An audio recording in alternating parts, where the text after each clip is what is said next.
AG ನ್ಯೂಸ್ಗೆ ಸ್ವಾಗತ. ಮಕರ ಸಂಕ್ರಮಣದ ದಿನದಂದು ಗೆಳೆಯರ ಜೊತೆ ಪಿಕ್ನಿಕ್ಗೆ ಹೋಗಿದ್ದ ದಾಂಡೇಲಿಯ ಗಾಂಧಿನಗರದ ಯುವಕ ಕಾಳಿ ನದಿ ನೀರಲ್ಲಿ ಈಜಾಡಲು ಹೋಗಿ ಮೃತಪಟ್ಟಿದ್ದಾನೆ.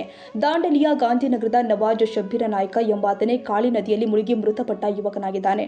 ಮಕರ ಸಂಕ್ರಾಂತಿಯ ನಿಮಿತ್ತವಾಗಿ ಮೌಳಂಗಿಯ ಸಂಗಮ ಪಿಕ್ನಿಕ್ ಪಾಯಿಂಟ್ಗೆ ಗೆಳೆಯರ ಜೊತೆ ಹೋಗಿದ್ದ ನವಾಜ್ ಶಬ್ಬೀರ್ ನಾಯಕ ಕಾಳಿ ನದಿಯಲ್ಲಿ ಈಜಾಡಲು ಮುಂದಾಗಿದ್ದಾನೆ. ಇದೇ ಸಂದರ್ಭದಲ್ಲಿ ನದಿಯ ಎತ್ತರದ ದಡದಿಂದ ಈಜಾಡಲು ಎಂದು ಹಾರಿದ ನವಾಜ್ ಶಬ್ಬೀರ್ ನದಿಯ ಸುಳಿಗೆ ಸಿಕ್ಕು ಮೇಲೆ ಬರಲಿಲ್ಲ ಎನ್ನಲಾಗಿದ್ದು, ಗುರುವಾರ ಮಧ್ಯಾಹ್ನ 3 ಗಂಟೆಯ ಸಮಯದಲ್ಲಿ ಘಟನೆ ಜರುಗಿದ್ದು, ಸಂಜೆ 5:30ರ ಸುಮಾರಿಗೆ ಘಟನಾ ಸ್ಥಳದಿಂದ ಅನತಿ ದೂರದಲ್ಲಿ ನವಾಬ್ ಶಬ್ಬೀರ್ ಮೃತದೇಹ ದೊರೆತಿದೆ. ದಾಂಡೇಲಿಯ ಸರ್ಕಾರಿ ಆಸ್ಪತ್ರೆಯಲ್ಲಿ ಮರಣೋತ್ತರ ಪರೀಕ್ಷೆ ನಡೆಸಲಾಗಿದ್ದು, ಗ್ರಾಮೀಣ ಪೊಲೀಸ್ ಠಾಣೆಯಲ್ಲಿ ಪ್ರಕರಣ ದಾಖಲಾಗಿದೆ. ಪಿಎಸ್ಐ ಶಿವಾನಂದ ನಾವದಗಿ ಪ್ರಕರಣ ದಾಖಲಿಸಿಕೊಂಡಿದ್ದಾರೆ.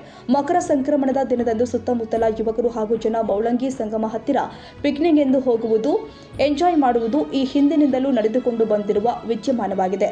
ಮೌಳಂಗಿ ಸಂಗಮ ಬಳಿ ಕಾಳಿ ನದಿ ನೀರು ರಭಸದಿಂದ ಹರಿತಾ ಇದ್ದು ಹಾಗೂ ಸುಳಿಗಳು ಹೆಚ್ಚಿರುವ ಕಾರಣಕ್ಕಾಗಿ ನದಿಯ ನೀರಲ್ಲಿ ಸಿಕ್ಕ ಜನ ಪ್ರಾಣಾಪಾಯದಿಂದ ಹೊರಬರುವುದು ಕಷ್ಟ ಸಾಧ್ಯವಾಗಿದೆ.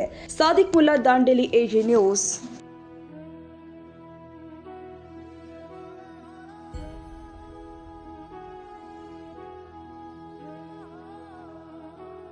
ಕನ್ನಡಿಗರ ಮೆಚ್ಚಿನ ನಿಮ್ಮ ಎಜೆ 24/7 ನ್ಯೂಸ್ ಕನ್ನಡ ವಾಹಿನಿ ಇದೀಗ ಟಿವಿಯಲ್ಲಿ ಲಭ್ಯ.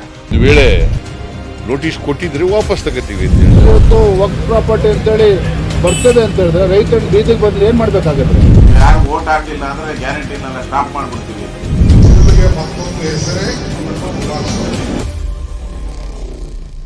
ಕರ್ನಾಟಕ ಮತ್ತು ದೇಶ ವಿದೇಶ 360 ಡಿಗ್ರಿ ಸುದ್ದಿ ಹಾಗೂ ಉತ್ತರ ಕರ್ನಾಟಕ, ಬೆಳಗಾವಿ, ಬಾಗಲಕೋಟೆ, ಧಾರವಾಡ, ಹಾವೇರಿ, ಗದಗ, ಬಿಜಾಪುರ ಜಿಲ್ಲೆಯ ಕ್ಷಣ ಕ್ಷಣದ ವಿವರವನ್ನ ಪಡೆಯುವುದಕ್ಕೆ ಎಜೆ 24/7 ನ್ಯೂಸ್ ಕನ್ನಡ ವಾಹಿನಿಯನ್ನ ಲೈಕ್ ಮಾಡಿ, ವಿಡಿಯೋಗಳನ್ನ ಶೇರ್ ಮಾಡಿ, ಕಮೆಂಟ್ ಮಾಡುವ ಮೂಲಕ ನಮ್ಮ ವಾಹಿನಿಗೆ ಸಹಕಾರ ನೀಡಿ ಮತ್ತು ಚಾನೆಲ್ ಅನ್ನ ಸಬ್ಸ್ಕ್ರೈಬ್ ಮಾಡಿ.